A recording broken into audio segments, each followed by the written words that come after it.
Always great talking to my next guest, Anthony Lionheart-Smith, who's got a big fight coming up here against Aleksandar Rakic coming up here on August 29th at UFC Fight Night. Lionheart, how are you, man? I'm good, man. Good to talk to you. We're back at it again. We are, yes. And you're under new management now. Congratulations. I see you're with Vayner Sports. How did this all come together, being with really star-studded cast of other fighters? Well, I've been with Lloyd since before that. We were at Ballingy, and Lloyd's the guy I wanted to be with. And when he went over, I wanted to stay with him. I've been super happy with him. I'm still close with Jim Walter. We're still friends. I still talk to him all the time. There's no animosity there. We're still best buds. But yeah, man. So we're over at Vayner Sports. It's crazy. Yeah. Did you know much about Gary Vee before joining them when Lloyd told you the news? Yeah, I did, man. I'm a big Gary Vee mark. I just like his philosophy. I like the way he motivates, and kind of his outlook on life really matches mine. And it was cool right when we moved over. Gary Vee, actually went to look into his Instagram messages to send me a message, and found one that I had sent him like a year ago. Really? What did you say in that message? That's cool.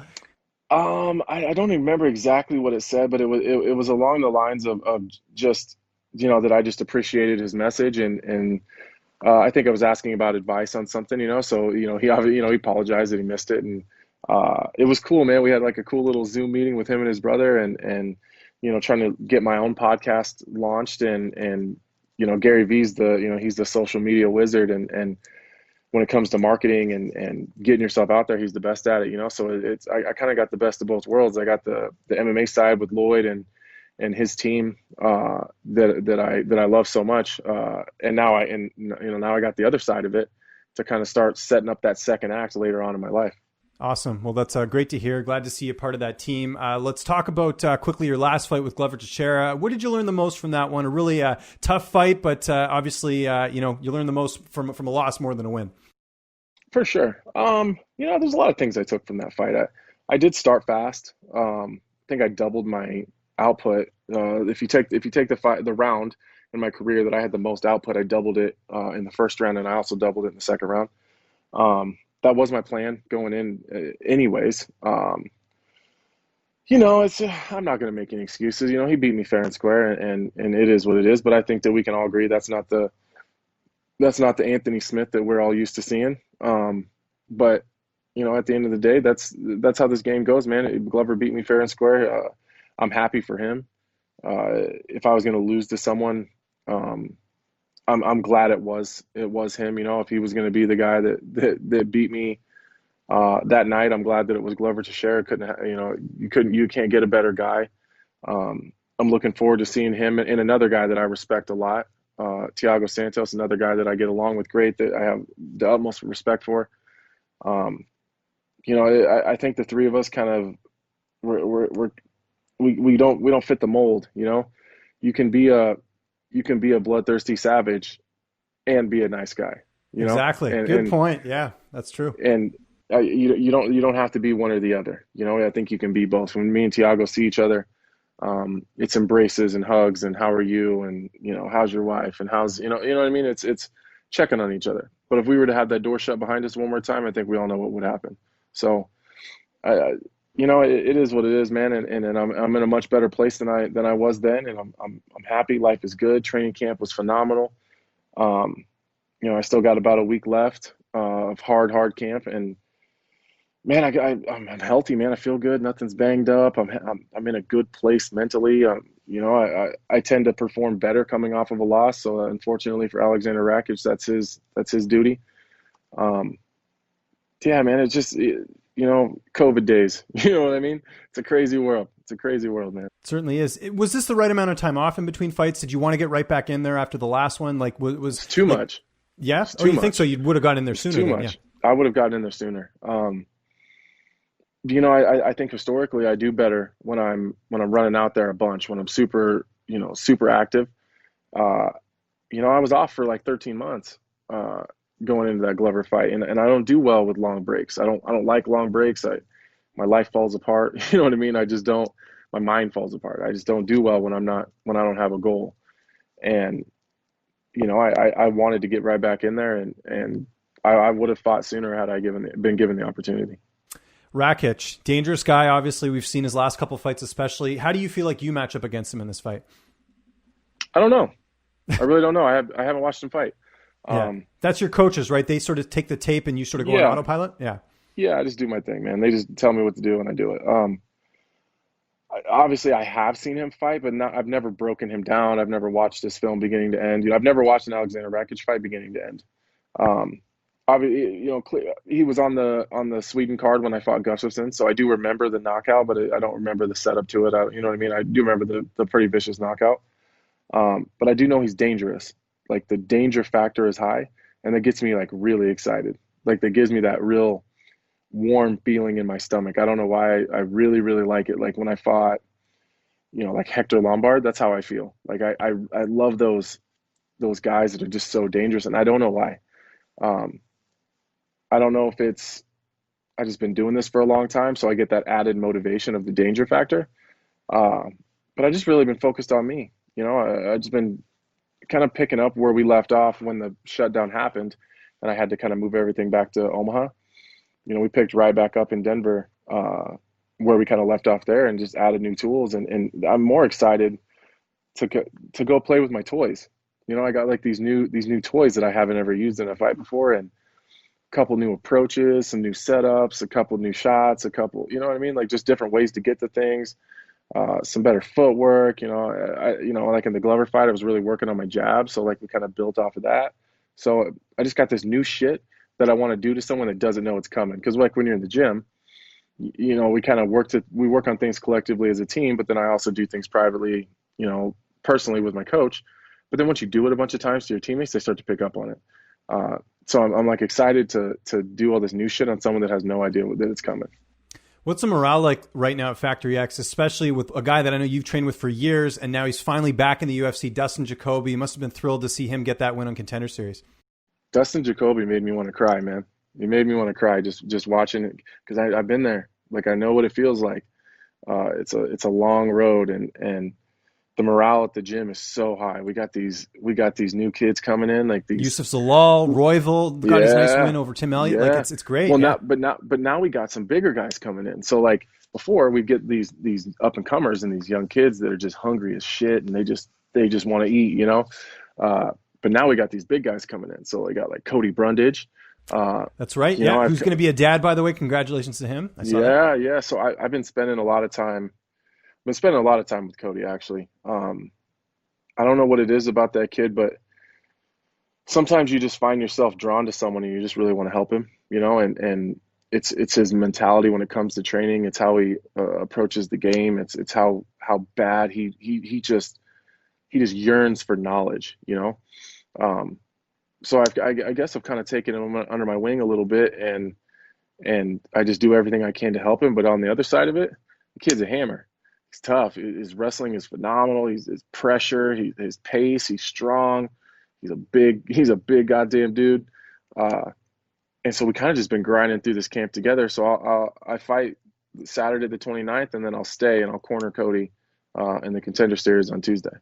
So man, it's like I feel like, I don't know, man. We're like in this crazy little place at the gym right now. Everyone's just rolling through these fights, and like like the morale is high, and like you said, we got all these guys that are coming up and they're getting big fights and they're winning, and you got Jonathan and you got Gatikez and you got all these guys, and everyone's fighting and everyone's super busy, and it's awesome, man. It's just, I feel really fortunate to be a part of it.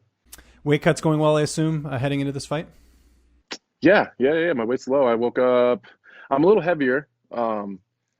Moving into this one, we kind of changed my diet up a little bit and added some stuff nutritionally, just to keep my weight up a little bit, because I was waking up at like 206, 207 last camp.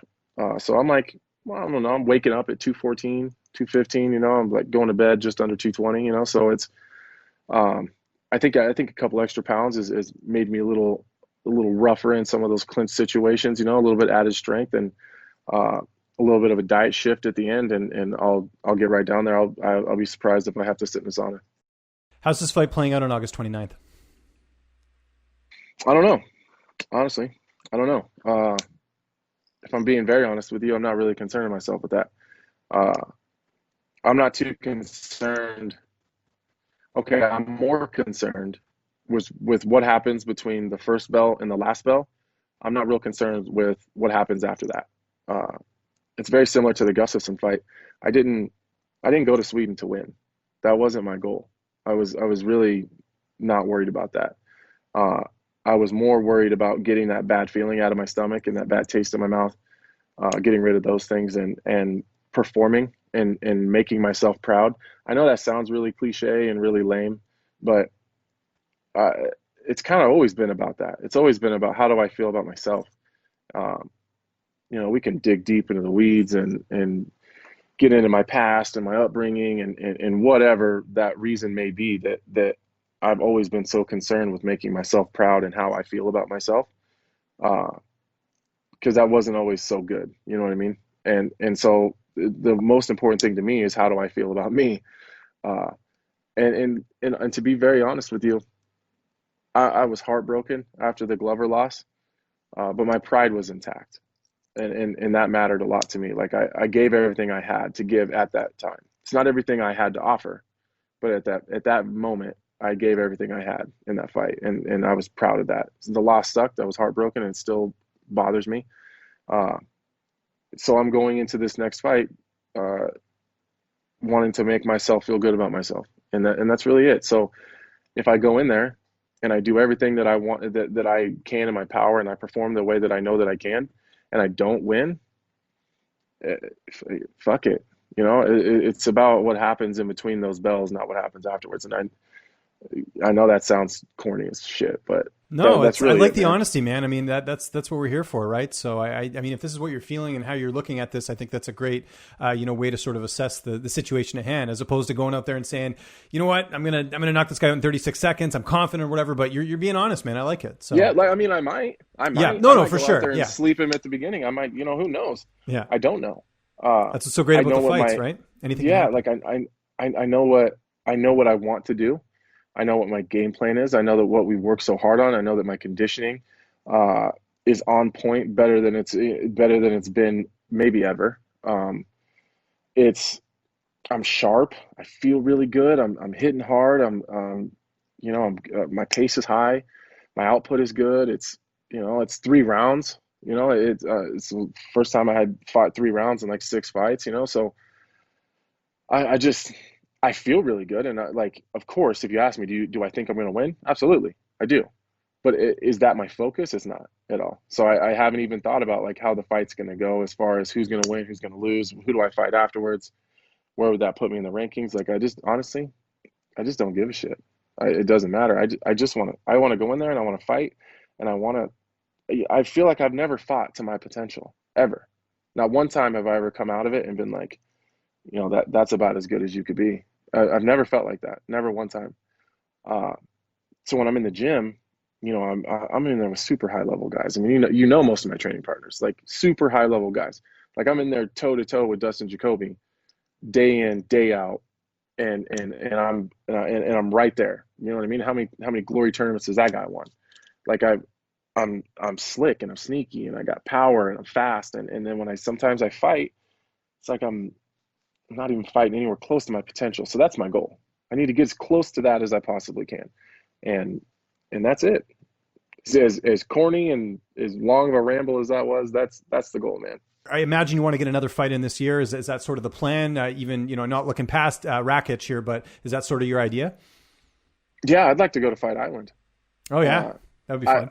I feel like if once this pandemic stuff clears up and people are safe, and maybe someday we can get back to somewhat normal life, I think I will regret at the end of my career not not taking an opportunity to fight on Fight Island, because I think that we're living in a time of history right now. I think in 10 years we're gonna look back at this and be like, man, you remember when they had to like go fight on an island and shit? Like Yeah, there's something that. cool about that. Yeah. Yeah, I think we're just living in history right now. And I want to be a part of it. There's a couple things that I've always wanted to do in my career. And, unfortunately, because of all this, who knows if some of those things will ever happen. But, I've always wanted to fight in the Saitama Arena. I want to fight in Madison Square Garden. And now I've added I want to fight on Fight Out because I think that that's going to be just as historic as fighting in some of those other places. And I don't know. I mean, the flight will suck. The quarantine sucks, but I think when it's all said and done, like just being able to say I was in Abu Dhabi and fought on Fight Island during the coronavirus pandemic, being able to say that in 10 years or something, will be a big deal, you know? What do you think is going to happen with the light heavyweight title? Because I noticed that Reyes and Blachowicz are not booked, and I think they're kind of doing that to see what happens with John Jones. What's your sense? Because I'm sure you are paying attention to the division. Well, I am on the media side, so I'm a little bit of an insider, but I think Reyes has a fight, and I don't know who it is, but it's got to be Rakic, or it's got to be Blachowicz, and it's got to be Jan and it's versus Reyes. It has to be.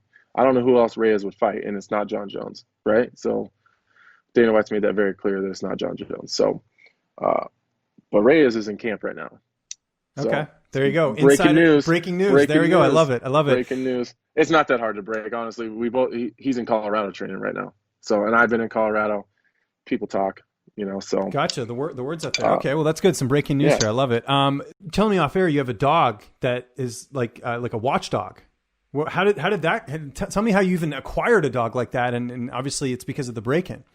Yeah. So the guy broke into my house, right? Everyone kind of knows that story.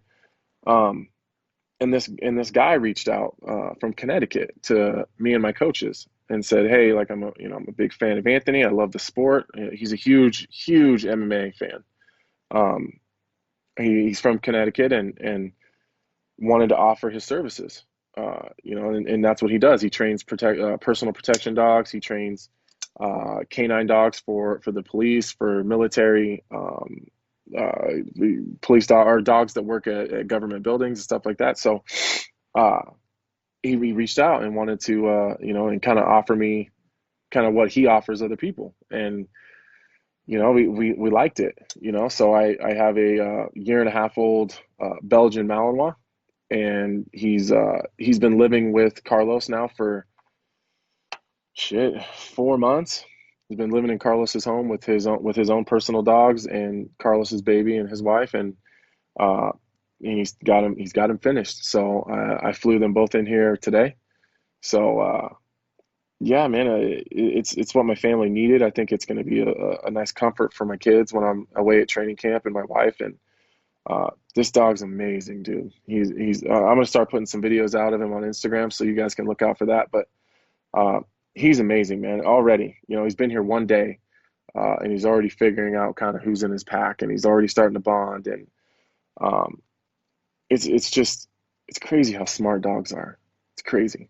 I also have this Frenchie, a French bulldog, and he is not happy. He is pissed. Yeah, he is ruffled his pissed. feathers, so to speak. Yeah. So Carlos is here. He's gonna stay. He's staying here in Omaha for a while, and he's gonna help the Frenchie adapt. For anyone who doesn't really know French bulldogs, they're really, really stubborn. So this Belgian Malinois is like 4 times the size of my French bulldog, and he doesn't give a shit. He's lunging at him and trying to get to him, and he's not happy there's another dog in the house. So just in the day that they've been here, like we're already making headway, and so now we got them. They're able to be in the same room at the same time. Like the personal protection dog is fine. He's good. He doesn't care. But it's my dog, the one that. So it's awesome, man. I'm super excited about it. I'm super excited to show him off to people, and my family's excited that I go back to camp and then I go fight. Like, good luck getting in here. Yeah. No, they're nice and protected. That's great. One last question. We've gone way over time. I really appreciate it. The Hooks In podcast with Laura Sanko. Yeah. Tell me about this. I think that's so cool. I've said, listen, I want to point something out though. We've been doing interviews for a while. Did I not tell you that the media thing was going to be a route for you early on? Because we used to do the fight picks way back when, and I was always saying you had good insight. Like I'm just saying, I think I planted that seed a little bit. You did. Even even before I was back in the UFC. Yeah. Yeah, man, the Hooks In thing is really cool. It sucks. We kind of had to take a little bit of a breather from it because with camp, we started that whole project while we were still with Ballingy. So I was still with Ballingy, and Ballingy was helping to do a lot of the background work of that stuff, like creating the logo and the intro and outro music and all that stuff. So Ballingy was kind of behind that. So then as we switched over, now Vayner's going to be helping with that. And obviously now with Gary Vee behind it, he's just going to put hopefully Gary Vee gives me the rub, and we're super successful. But as far as the logistics of it, like, I'm an idiot when it comes to like editing stuff, and like, me and Laura can record it, and that's about it. That's about as deep as you're going to get out of Laura and I. So we just need to figure out, the logistics of having a producer edit it, cut it, and then we're going to start very similar to Chael. Like, I'm just going to steal shit from Chael, right? I don't even care. We're going to start cutting little 2-minute clips and then put those out to promote the full podcast and then use it on our YouTube channel. So, yeah, man, we got big plans for it though. We got big plans. And my fight, that kind of the switch to Vayner, and then training camp, and I'm all over the place. And she's working Contender Series Tuesdays, then she works some of the fight nights. She works the pay-per-views. Contender Series is every Tuesday. Then I'm working the desk, and so we're kind of all over the place. So once I get through this fight and then her schedule slows down a little bit, I think we'll be able to get rolling and get into more of a consistent schedule. Anthony, thank you so much, man. It's always a pleasure getting to catch up with you, man. And we went really in depth today. I really appreciate it. Anyone you want to thank? Any social media you want to plug? The floor is yours, man. Yeah, for sure. My social media platforms on Instagram and Twitter, the handles are both the same. It's Lionheart A. Smith. Look out for my new dog videos coming up soon. And always, man, my sponsors, I want to plug Thorne. It's the best supplements in the game. UFC approved. Go get yourself a 6-pack of Modelo, take a drink, tag me in it, and we can chop it up back and forth. Other than that, man, I love coming on here. I like catching up. Hopefully someday we'll be able to see each other at a live event again. Yes, the borders are closed here. I can't even get into the U.S. right now. It's crazy. That's crazy, man. This is a crazy world we're living in. It is. We could do a whole podcast on that and how crazy everything is. But yeah. All right, man. Well, you take care of yourself, all right?